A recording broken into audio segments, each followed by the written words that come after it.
Train rides always create a sense of adventure, extending into new territory with your travelling companions to discover new things.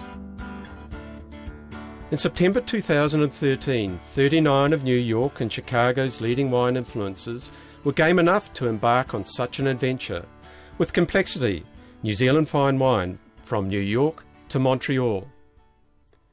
Complexity promotes a portfolio of higher-end New Zealand wines, and on this journey, 6 Kiwi winemakers were taking a much longer journey, flying up directly from New Zealand.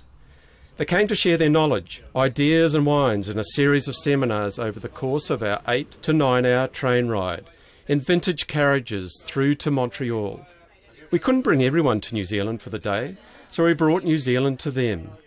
Sommeliers, wine buyers, wine directors, writers, bloggers, including many tweeters, spent a day immersed with New Zealanders, our wine and cuisine, with some stunning countryside to make them feel like they were travelling through Middle Earth. We travelled in vintage carriages that were part of 20th Century Limited, originally operated by the New York Central Railroad from 1902 to 1967, that was known for its luxury and superb service. Traditionally, the ride from New York to Chicago would take 16 hours and was known for its red carpet on the platforms at each end. These unique carriages had been faithfully restored with stylish dining car, viewing deck and sleeping compartments. Our carriages hooked onto the back of an Amtrak service, 8:15 a.m. departure from Penn Station to Montreal. It was an early start for many of our guests who had worked late the night before, but an endless supply of Antipodes water, coffee and fresh New Zealand bacon and egg pies was a great way to fuel the day.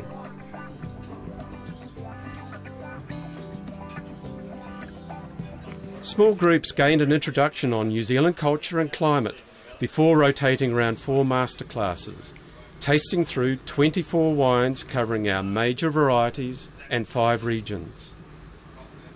Tim Heath from Cloudy Bay and Brett Birmingham from Nautilus Estate, intrigued with wines that demonstrated the diversity of Sauvignon Blanc in the sub-regions of Marlborough.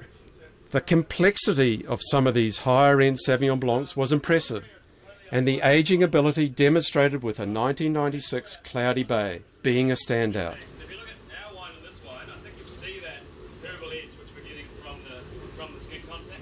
Rudy Barr of Quartz Reef, along with Ben Glover from Mudhouse Wines, reviewed Method Traditional, Riesling and Pinot Gris from both Waipara and Central Otago.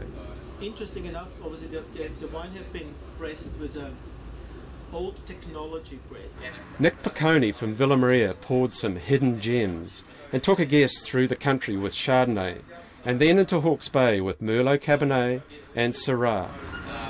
Was managing vineyards organically. There seems to be more resistance in the skins of the grapes. New Zealand Chardonnay is perhaps less well known in the US, and our guests were impressed with the depth, diversity and elegance. One of the most anticipated seminars was Pinot Noir with Matt Dicey from Mount Difficulty, helped out by Ben Glover from Mudhouse Wines. This was a superb review of 6 very diverse Pinot Noir from Marlborough and Central Otago, demonstrating the growing confidence of Kiwi winemakers to let the unique characteristics of specific terroir shine through with new depths and new characters, revealing the champion nature of New Zealand Pinot Noir. To keep the concentration and energy levels up, there was an ongoing serving of Kiwiana cuisine, including scones, dubbed mince pies and sausage rolls, Ora King salmon and Savannah venison, and classic New Zealand lollies and treats. In the evening, we hosted a relaxed-style barbecue in a loft in the trendy plateau area of Montreal, with a diverse range of wines from the full Complexity portfolio, and some seriously interesting wines hand-carried by our winemakers. Chef Bill Kim from Ballycue presented a unique menu featuring New Zealand lamb and New Zealand Thai snapper, greenlip mussels and crayfish, and of course more original Kiwi treats. And after a long day on the train, the chatting over dinner continued full force.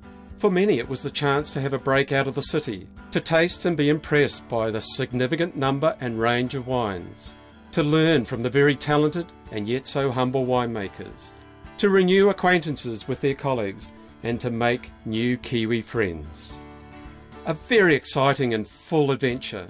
A trip to New Zealand via New York and Montreal.